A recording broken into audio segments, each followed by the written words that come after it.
was entailed, and I really was blessed for helping and being allowed in their department. I think it is a privilege for us to be allowed in to help them. They do a incredible work, a dangerous work.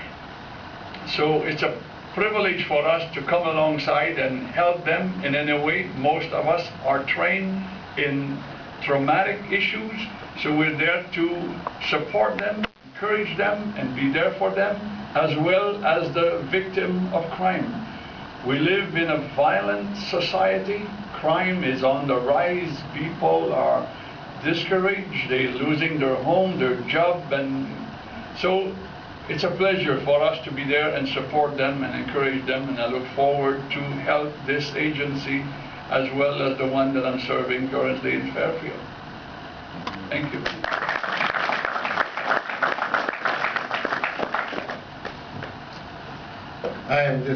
I truly thank God for this blessed opportunity that He has given me for the extension of the ministry that He called me into. Way back 21 years ago, my mentor and best friend, the late Joseph Coletti, he started out, he used to be deputy chief in Oakland, but when he became chief in Emeryville, I was doing an invocation for senior housing. I didn't know him, and he didn't know me, but he came up and said, you know one thing, I want to start a chaplain program. And he was one of the first, he was the first person that introduced me to chaplaincy. And he was a godly man, but he was a strictly law enforcement man. And when he brought me on, he said, I want you to remember one thing, that you're a minister, you're a chaplain, you're not a police officer. And I never forgot that. After 21 years or so, going 22 years in Emeryville, the current chief, Ken James, no one can ever say that I tried to proselytize.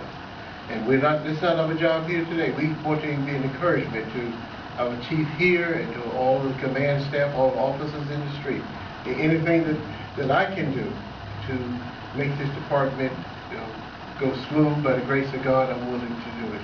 But I just thank God for this privilege to be here. I think I have to give my wife, who put up with me for 39 years.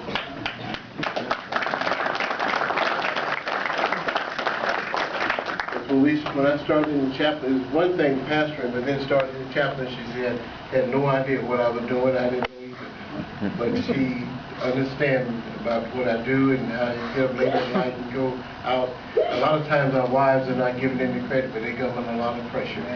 So, but again, Chief, I thank you. I thank Chief Lieutenant Lucrelli and Lieutenant Mayor Dixon for this opportunity. So whatever I can do, any way I can do, make this department better, I'm willing to do it.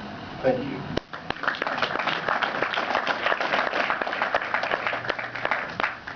I also want to echo what Rufus had said. Thank you, Chief Rainey, as well. Thank you, Lieutenant Lucrelli, and as well, thank you, Lieutenant Dixon, for your dedication. And we commit ourselves always to the service of the department and to the ridership of Bart.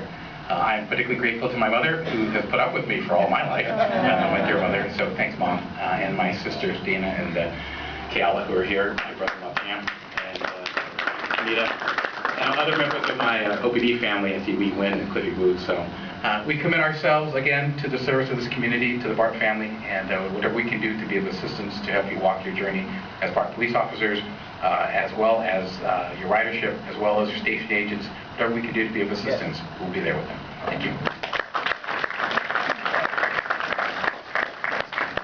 Oh, yeah. First of all, giving God all the honor and the praise for my life. I'm truly excited to be here and work alongside Bart, PD, and I give special thanks to Lieutenant Lucrelli, Dixon, and Chief Rainey, who I met at Allen Temple when he first came on board.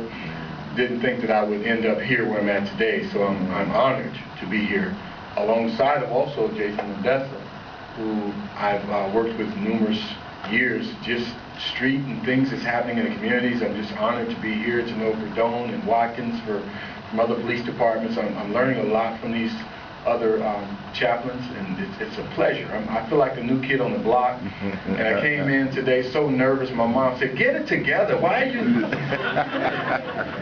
she didn't understand, you know, and I'm still trying to figure this out because I'm yet young and I've accomplished so much. 24 years working with special needs, people living with developmental disabilities, level 4I, intense behavior individuals, and in the mental health department in Alameda County, in which Mr. Jay Mahler is here today, and he's working alongside of Lieutenant Lucarelli. And it's just, I feel like I'm right where I'm supposed to be in my career and in my life right now. I'm thankful that Urojas family is here. If you can stand up and show yourselves, you know, I always give Urojas family.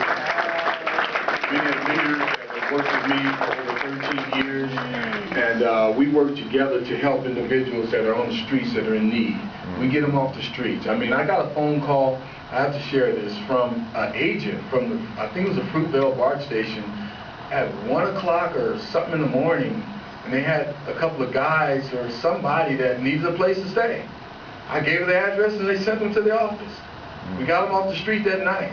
I think that was a test. I don't know who called that, but it was a test to see if this guy really can mount up with what he says he can do, and that is get people a bed that night. I don't put you on a waiting list. I believe that we need immediate services, and that's what BART is about, immediate services. When BART is up and running, it is running.